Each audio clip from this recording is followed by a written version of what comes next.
Bien-aimés frères et sœurs, vous connaîtrez la vérité et la vérité vous affranchira. Ça, c'est pas moi qui le dis, c'est la Bible qui le dit. Mais moi, je vous dis mieux. Vous connaîtrez la vérité historique, notamment celle de vos ancêtres kémites, et vous aurez une vision globale de ce que c'est que la vraie souveraineté politique. J'ajoute, vous reviendrez à la spiritualité africaine ancestrale et vous comprendrez les enjeux de l'indépendance économique.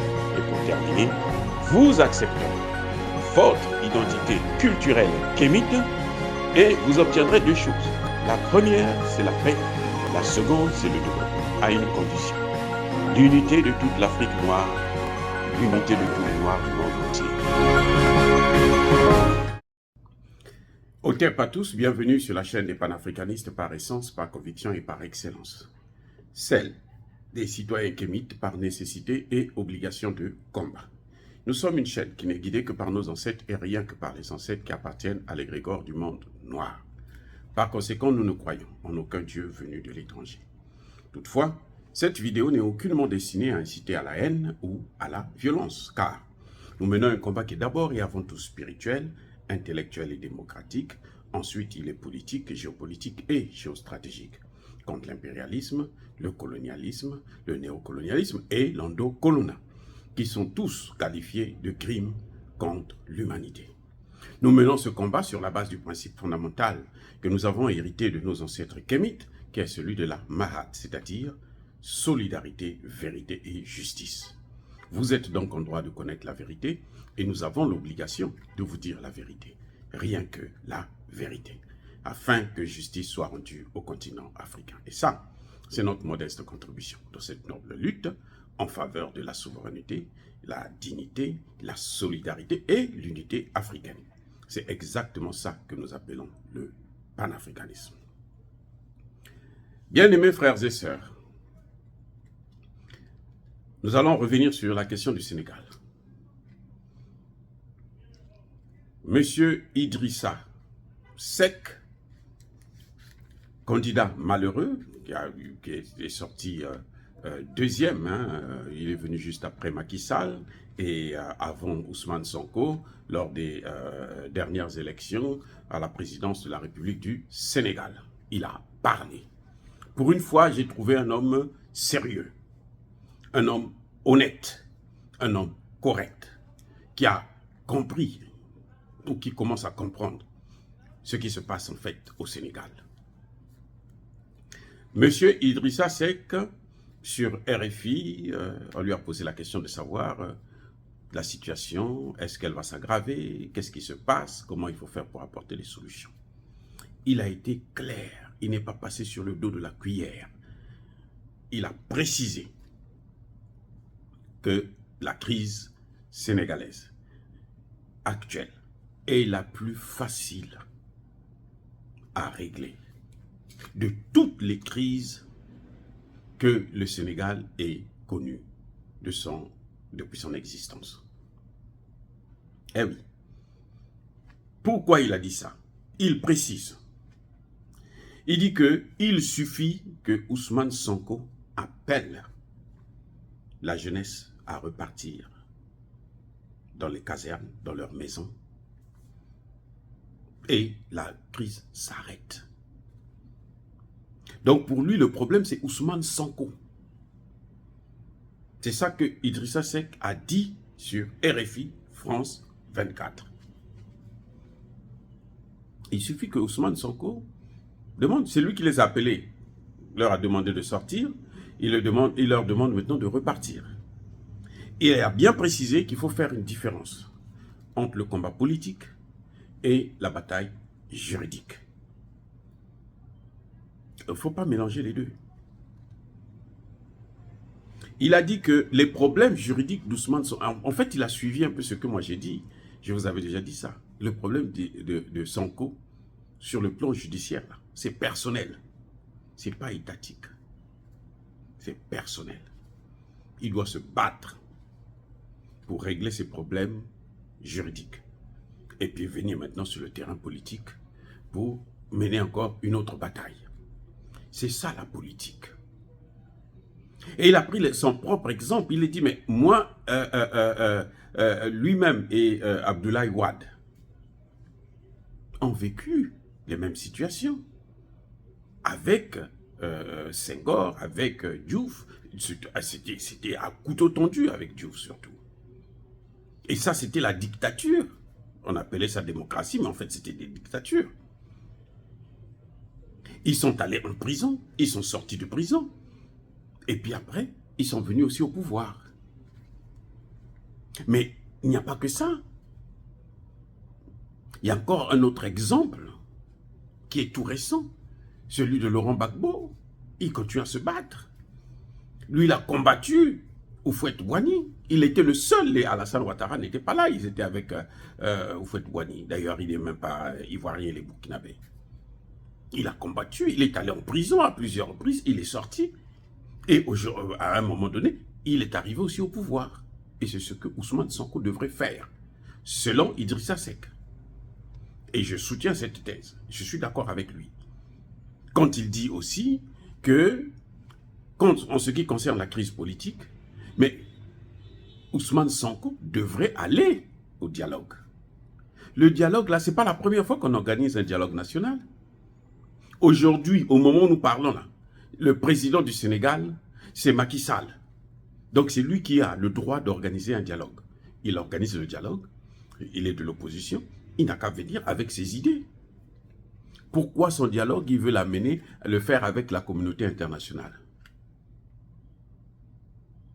Vous voyez, le candidat Idrissa Seck est clair.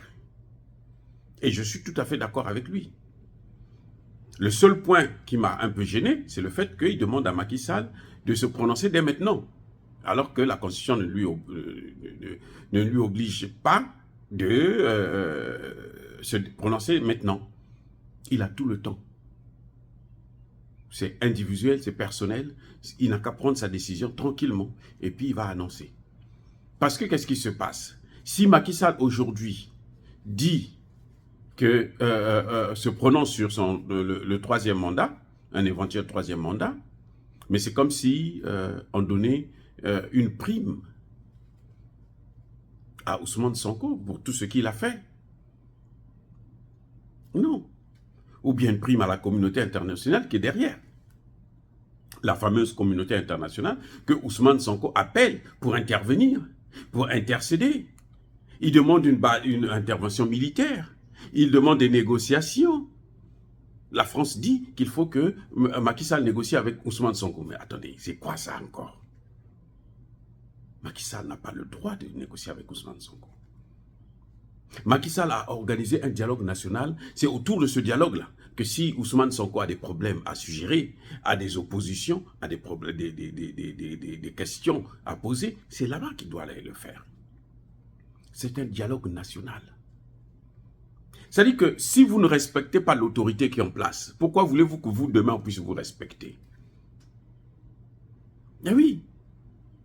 Aujourd'hui, Macky Sall est au pouvoir. C'est lui qui a un mandat. Il n'est pas encore arrivé au terme de ce mandat. Il n'y a qu'un seul bateau, un seul capitaine dans le bateau. Et ce capitaine, c'est Macky Sall. Maintenant, vous allez reconnaître toujours les gens qui sont soutenus par les Occidentaux. Parce que, on va demander un gouvernement de transition. Eh oui, et c'est ce que les gens de Ousmane Sonko demandent, que Macky Sall démissionne, qu'il ne termine pas son mandat.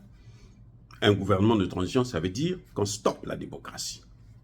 Le processus démocratique, là, au Sénégal, là, il s'arrête pour mettre une transition. 2, on demande l'intervention de la communauté internationale. Ne vous en faites pas, bientôt vous allez voir les ONG venir au Sénégal pour dire non, et les ONG occidentales, hein, pas sénégalaises, occidentales. Maintenant, celles qui sont corrompues vont venir soutenir la thèse des ONG occidentales. Human Rights Watch, les Amnesty International, ils vont passer pour dire non, Macky Sall a tué des gens, Macky Sall a fait ceci, Macky Sall a fait cela.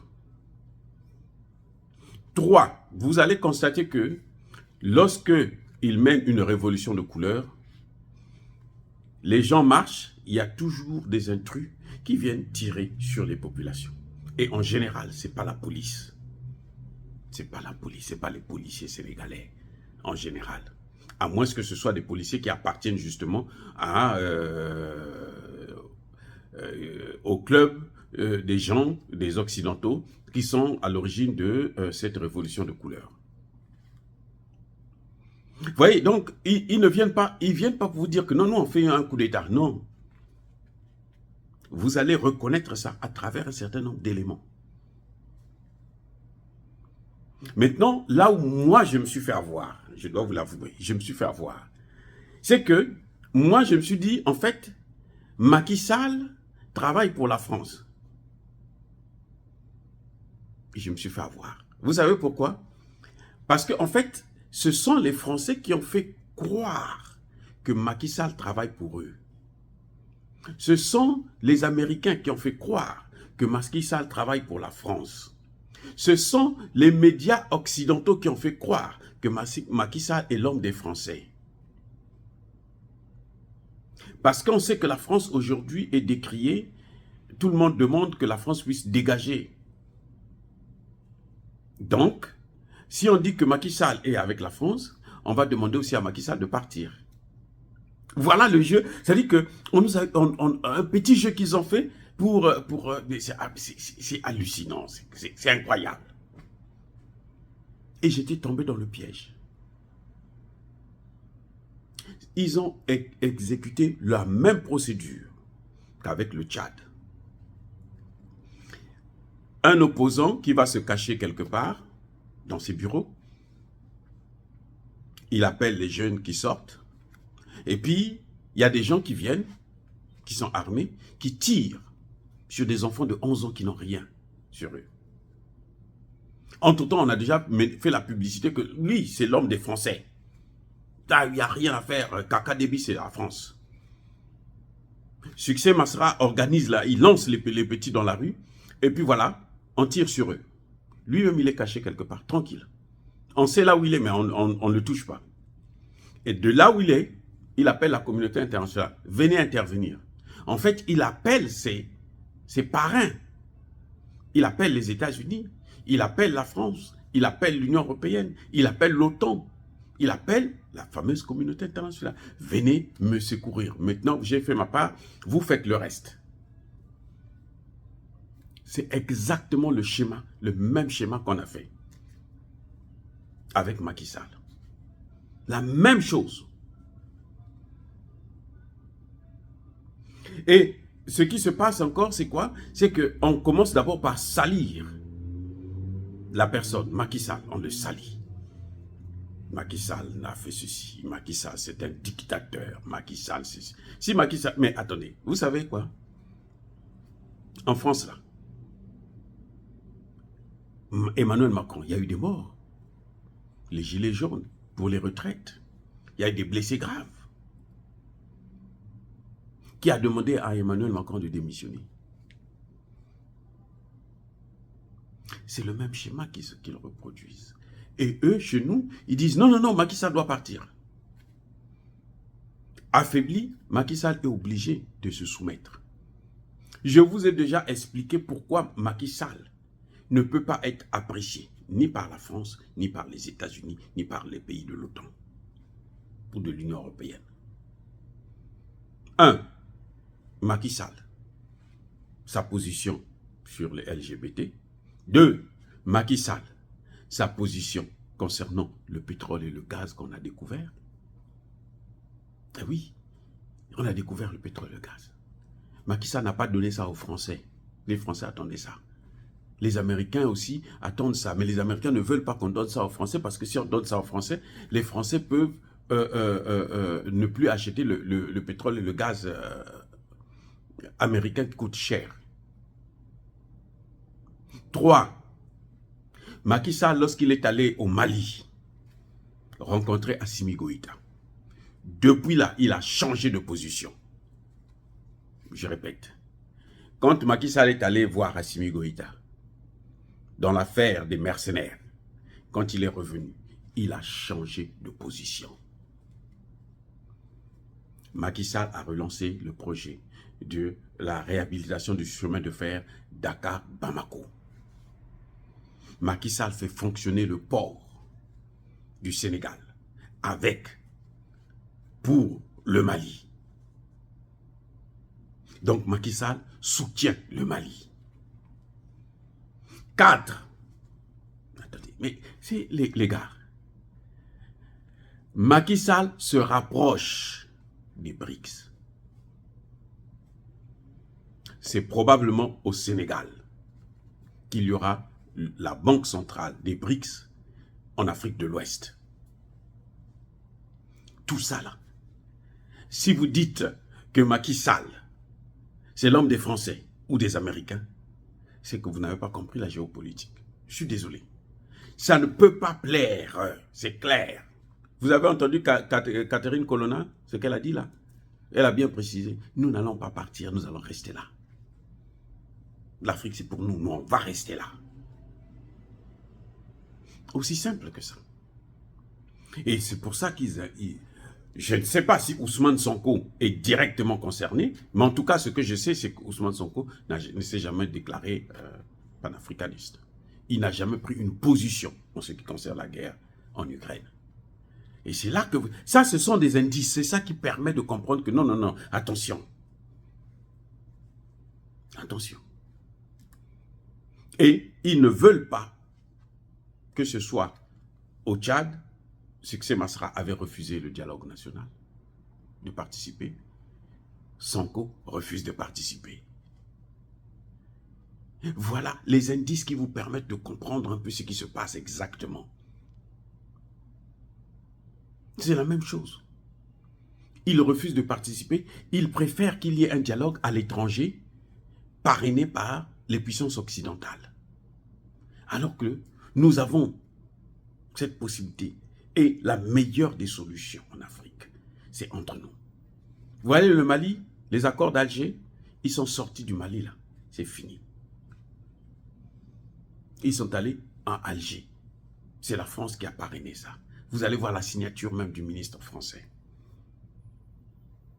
Donc voilà, en tout cas, je félicite Idrissa Seck pour avoir pris une position courageuse. Eh oui. Je crois que il a montré quand même que c'est un homme politique mûr, mature. Et que je crois que Ousmane Sonko devrait commencer à réfléchir un peu plus. S'il n'est pas lui-même directement concerné, en tout cas dans son entourage, là, il y a des gens qui sont mêlés alors, qui ont ça jusqu'au cou. Et croyez-moi, ces gens-là, ils ne trahissent jamais les Occidentaux. Jamais. Vous voyez, Blaise Compaoré, il est allé en exil. Il n'a jamais dit la vérité sur le rôle de François Mitterrand dans l'assassinat de Thomas Sankara. Il préfère prendre tout sur lui. Vous voyez Guillaume Soro qui se balade partout là.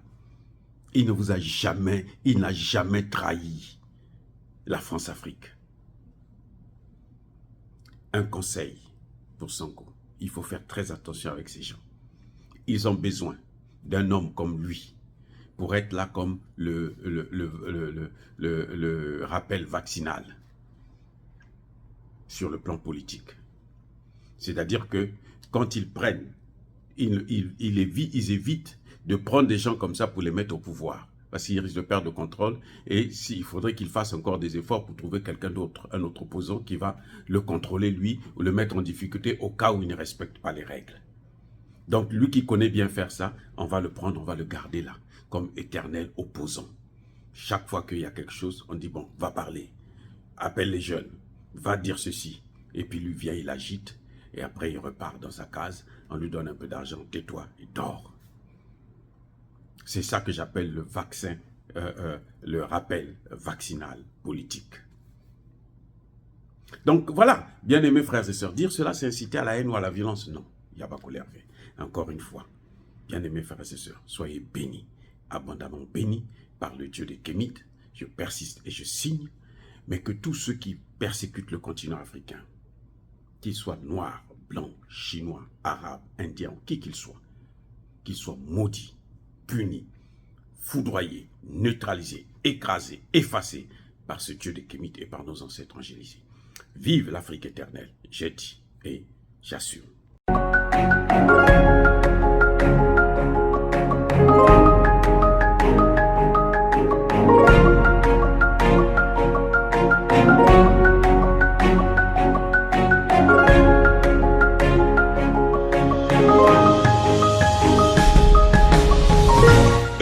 ils marchent par la foi et non par la vue. Mais moi, je vous conseille vivement de marcher par la connaissance scientifique et historique, notamment celle de nos ancêtres kémites, par les 5 sens et par l'intelligence. Abou Apia.